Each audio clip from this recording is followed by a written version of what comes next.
150 বছর, তার আগে বিজ্ঞান কিছুই জানতো না। অথচ 1000 বছর আগে আল্লাহ নবী জানিয়ে দিলেন, যখন বাপ আর মা একটা জায়গায় হয়েছে, বাপের শরীর থেকে সামান্য কিছু রস মায়ের শরীরে যাওয়ার জন্য দ্রুত বেরিয়ে আসছে, এবং ওই রসের মধ্যে হাজারো হাজারো নয় কোটি কোটি কোটি কোটি তোমার আমার মতো কোষ ছিল। সবগুলোকে আমার আল্লাহ রাস্তাতে মেরে দিয়েছে, মায়ের পেটের ভেতরে কেউ মারা গেছে, কিন্তু একটাকে আল্লাহ বাঁচিয়েছে, সেটা আমি, সেটা তুমি তুমি তুমি তুমি। কত দয়ালু আল্লাহ, তিনি অন্য কোটি কোটির মতো তোমাকে আমাকে ওখানে মেরে দিতে পারত, তা না করে ওটাকে মায়ের রেহেমে যাবার তিনি সুযোগ করিয়ে দিয়েছে। মায়ের রেহেমে আমি গেছি, 40 দিন একটা পানির মতো গোলাকার পড়েছিলাম। 40 দিন পরে কুদরতি ক্ষমতায় আকাশ শুরু হয়ে গেল, আস্তে আস্তে বড় হতে লাগলো, হাড্ডি তৈরি হলো, রগগ্রস্ত লেপানো হলো, তাকে চামড়া দিয়া হয়ে লেপে দেওয়া হলো, চামড়া দিয়ে প্যাকিং করে দেওয়া হলো। এই যুবকেরা, ভেবে দেখেছো তোমার মালিক কত ক্ষমতাবান? তোমার আমার আম্মার পেটে তোমাকে আমাকে তৈরি করছেন আল্লাহ। অথচ একতলা বিল্ডিং এর ছাদের তলায় যদি তুমি ঘুমাও, কি দুতলা বিল্ডিং এর ছাদের তলায় যদি তুমি ঘুমাও, ছাদের উপরে কেউ যদি ছোট্ট একটা কিছু আওয়াজ করে, তুমি তলাতে শুনতে পাও। আর মায়ের পেটেতে একটা মানুষ তৈরি হচ্ছে, মা কোনোদিন শুনতেও পায় না, আওয়াজও পায় না, ঘুমোবারও কষ্ট কোনো দিন হয় না। সেই হলো আল্লাহ, তাকে ধরো, তাকে প্রেয়ার করো। কি লাগবে তোমার? কার বাড়ি হতে চাও তাকে তুমি বলো, গাড়ি লাগবে তাকে বলো, বাড়ি লাগবে তাকে বলো, ধন দৌলত লাগবে তাকে বলো, যা লাগবে তাকে বলো। মনে রেখে দেবে, তোমার আল্লাহ যদি তোমাকে ধনী করে তোমার জন্য ভালো হয়, তবেই তোমায় ধনী করবে, কারণ তিনি তোমাকে ভালোবাসে। তুমি ধনী হওয়ার পরে যদি এলাকার গরিবদের উপরে জুলুম করো, অহংকারী হয়ে যাও, বাড়ি গিয়ে টাকা ওড়াও, বা বিভিন্ন পরনারীকে নানা রকম সম্পর্ক দিয়ে তাদের কাছে টাকা লুকিয়ে রাখো, এই রকম খারাপ যদি তুমি হয়ে যাও, আমার আল্লাহ যদি তোমাকে ভালোবাসে, দুনিয়ায় দেবে না, কিন্তু আখিরাতে তোমায় দিয়ে দেবে। তুমি কি দুনিয়ায় পেয়ে জাহান্নামে যেতে চাও? কি তুমি সহ্য করতে পারো ততটা দেবে, যতটা সহ্য করার নয় ততটা তোমায় দেবে না। অর্থ থাকলে শুধু হয় না, অর্থ যারা আছে তাদের মধ্যে বেশিরভাগ, গরিবদের মধ্যে বেশিরভাগ ভালো দিকে থাকে। উপায় না থাকে, ইচ্ছা না গেলেও উপায় থাকে না, এই উপায় থাকে।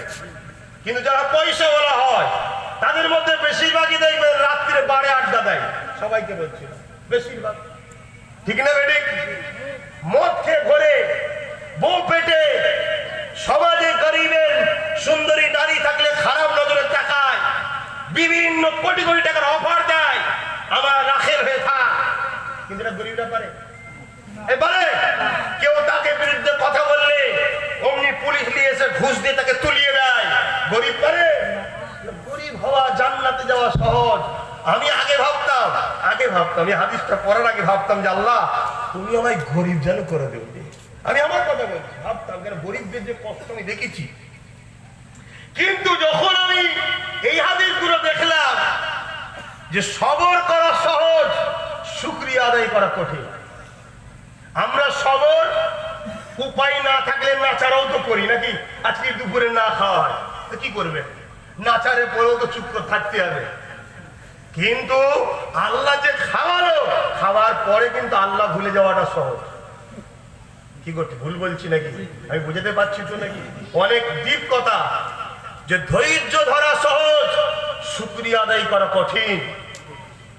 আজকে বলুন না, যাদেরকে আল্লাহ অর্থশালী করেছে, যাদেরকে আল্লাহ সম্মান দিয়েছে, যাদেরকে আল্লাহ পাওয়ার দিয়েছে, সে পীরত্বের পাওয়ার হোক, আলেমের পাওয়ার হোক, অর্থের পাওয়ার হোক, রাজনীতির পাওয়ার হোক, দেখুন তো পাওয়ারফুল লোকগুলো 100-র মধ্যে নয় 1 লাখের মধ্যে একটা ঠিক ভালো আছে কি দেখেন।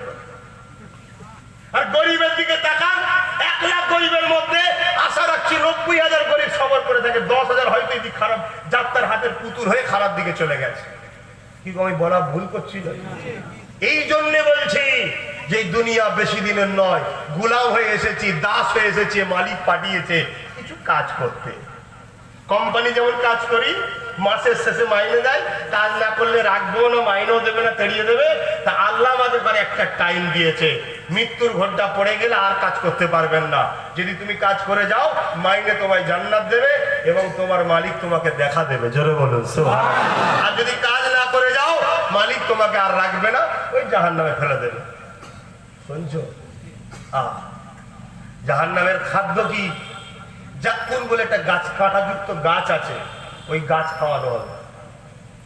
যে গাছ খোদার গলায় মানুষ ওই কাঁটাযুক্ত গাছই খাবে, এত পিপাসা লাগবে। গল্প বলছেন যুবকরা, শুনছো তো? আর এগুলোকে স্মরণ রেখে দিও। কেউ যদি ডেকে নিয়ে যায় যে চর মাথাটা ফাটাতে হবে, যাওয়ার আগে ভেবো যে ওর পক্ষে কেউ নেই তো কি হয়েছে, ওকে যে সৃষ্টি করেছে সে কিন্তু দেখছে।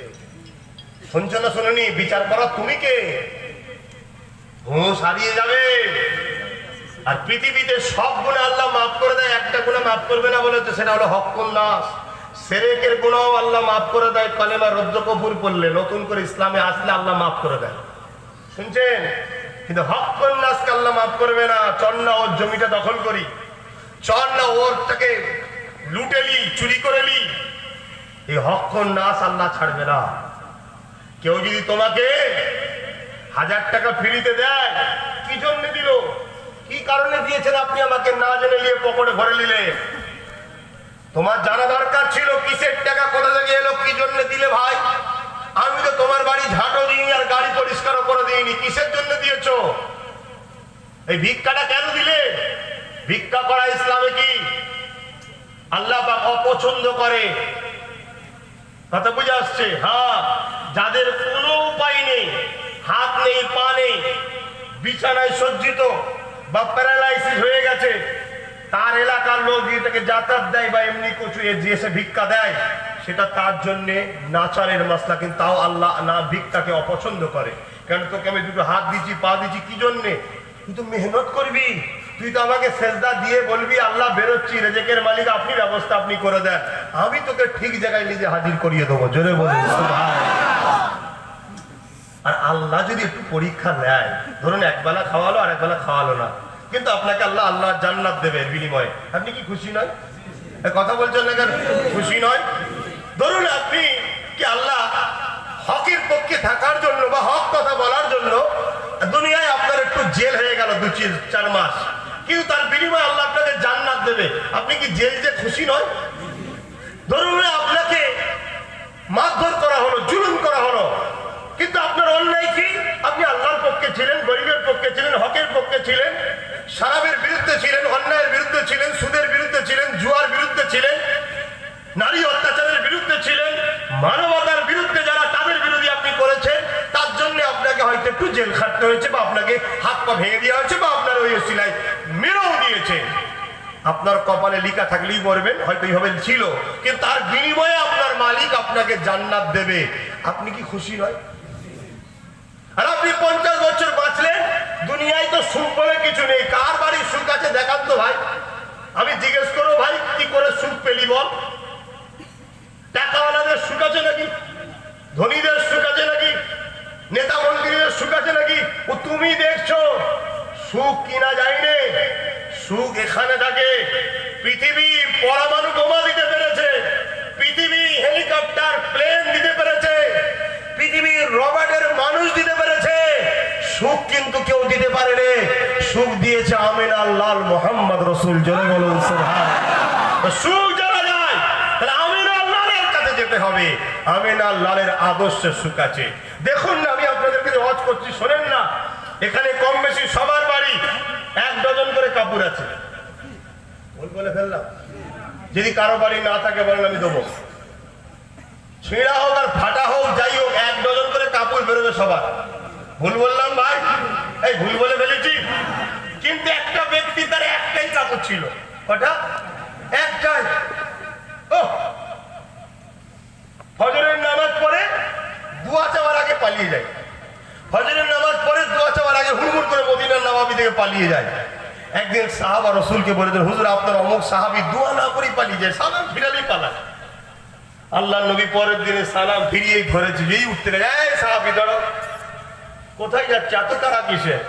হুজুর বিয়াদবি মাফ করবেন, আমার বাপ মা আপনার কদমে কুরবান হয়ে যাক, আমার অবস্থাটাকে আমার আল্লাহ জানে, আমি আপনাকে জানিয়ে কষ্ট দিতে চাই না, আমার মালিক আমাকে যে হালে রেখেছে আমি তাতে খুশি। হুজুর আমার এই পরনার কাপড় একটা।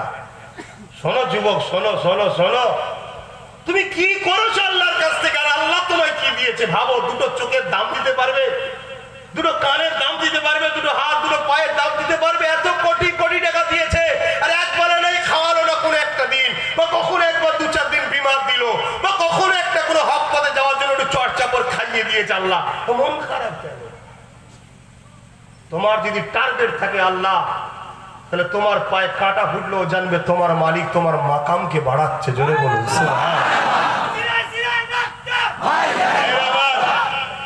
তো এই সময়তে একটা কাপড় হুজুর বিয়াদবি নেবেন না। আমি পড়ে নামাজ পড়তে আসি, আমি স্ত্রী নিজেকে লুকিয়ে রাখে, হয় ঘরের কোণে বা একটা গর্তে, দুরকম রয়াত আছে, লুকিয়ে থাকে। আমি গিয়ে পরনের কাপড়টা তাকে দিই, সে পড়ে নিয়ে আল্লাহর নামাজটা আদায় করে। তাই দোয়া করতে গেলে দেরি হয়ে যাবে, অকটা চলে যাবে, কাজা হয়ে যাবে। এই একটা কাপড়, স্বামী স্ত্রীতে কথা হচ্ছে, স্বামী স্ত্রীতে কথা হচ্ছে, স্বামী বলছে প্রাণের স্ত্রী তোমাকে এতদিন হয়ে গেল একটা কাপড়ও দিতে পারলাম না, আমার এতই গরিবী সংসার। তখন স্ত্রী বলছে আমি কি কখনো আপনাকে অভিযোগ দিয়েছি? স্বামী বলছেন না। বিরক্ত বোধ করেছি? স্বামী বলছে না। স্ত্রী জিজ্ঞেস করছে যে আপনি কি আমাকে পেয়ে খুশি নয়? স্বামী বলছে হ্যাঁ খুশি। স্ত্রীর এই কথা শুনে স্বামী বলছে যে আপনি এত সবর করেন, এত আমায় খুশি করেছেন, আল্লাহ আপনাকে জান্নাতি করবেন। জোরে বলুন সুবহানাল্লাহ। আর স্ত্রী বলেছে আপনিও জান্নাতি, আপনিও জান্নাতি। তখন জিজ্ঞেস করছে কেন? এজন্য জান্নাতি যে আপনি, আপনার ব্যবহার দ্বারা আমিও কখনো অখুশি হইনি, আপনিও আমাকে ভালোবাসেন, এই ভালোবাসাটাই আমার কাছে যথেষ্ট, আপনিও জান্নাতি। তাহলে তাদের মধ্যে একটা কাপড় ছিল ঠিকই, কিন্তু দুজনের মধ্যে মনের শান্তি ছিল। আজ ডজন ডজন কাপড়ও যেমন, মাফ করবেন রাসূলের হাদিস, সিমও ডবল। কথা বুঝছেন না? বোঝেন না? আর বেশি বলবো না। রাসূল বলেছে আখিরি জামানায় প্রত্যেকটা বাড়ি বাড়ি পরকীয়া শুরু হয়ে যাবে। কেন? পরকীয়ার মূল কারণ হচ্ছে মোবাইল। মোবাইল, মোবাইলে নানা রকম নাটক ফাটক দেখাই না, ওতে বেশ কত সুন্দর নাটকে দাদার বন্ধু আসছে, আরো সবার বেশি বলতে পারছি না, সব বুঝে নাও। এইগুলো দেখে দেখে তুমিও যেমন বাইরে ফোন লাগিয়েছো এক জায়গায়, ওখানেও ফোন লাগছে আর এক জায়গায়, তোমারও হুঁশ নেই ওরও হুঁশ নেই। এই তো সমাজ ব্যবস্থা এখন। আর এইটাকে প্রাধান্য দেওয়া হচ্ছে, এইটাকে পৃথিবীতে বিস্তার করার জন্য আরব খরব টাকা খরচ করা হচ্ছে। এইটা করলে বিভিন্ন জায়গায় আইনের ফেসিলিটি পাওয়া যায়, আর এইটাকে রুখতে আমাদের মতো মৌলভী সাহেব যখন যাবে, তখন এই সকল জালিমরাই আমাদেরকে তুলে নিতে জেলে ভরে।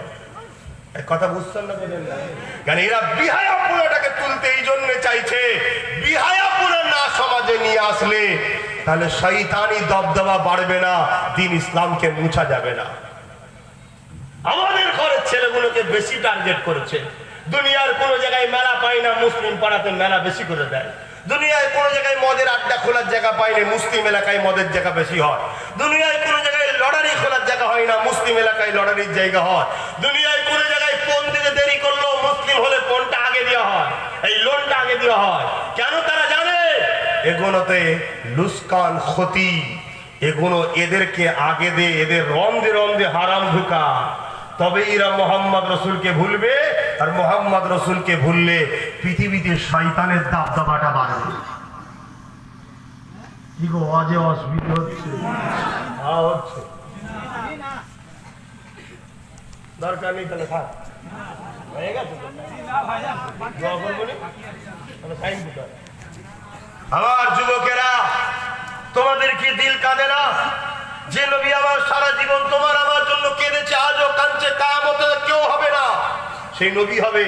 সেই নবী রেখে গেল মাত্র তিনটে জিনিস, তিনটে জিনিসকে ধরবো, বাঁচাবো, তিনটের জন্য লড়বো। এটা কি সব যায় না? কি?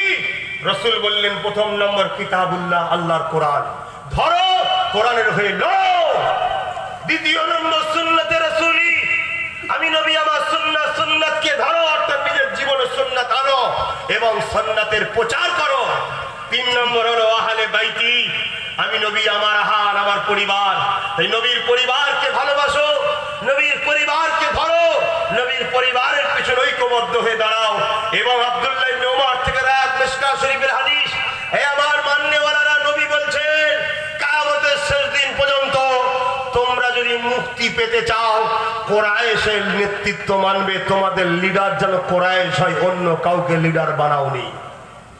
কিন্তু আজ বড় আফসোস লাগে, আমার কোরআনের ঘরের ছেলেগুলো, আমার নবীর প্রেমিকের ঘরের ছেলেগুলো আজ দুনিয়ার লোভ লালসায়, দুনিয়ার মদেতে, দুনিয়ার জুয়াতে, দুনিয়ার গানেতে, দুনিয়ার নোংরা জায়গাতে, দুনিয়ার বাড়িতে, দুনিয়ার গীবতের আড্ডার জায়গাগুলোয় আমাদের যুবকরা বেশি ভিড় করছো। মাচানে মাচানে বসে বসে লাইফটা বরবাদ করছো।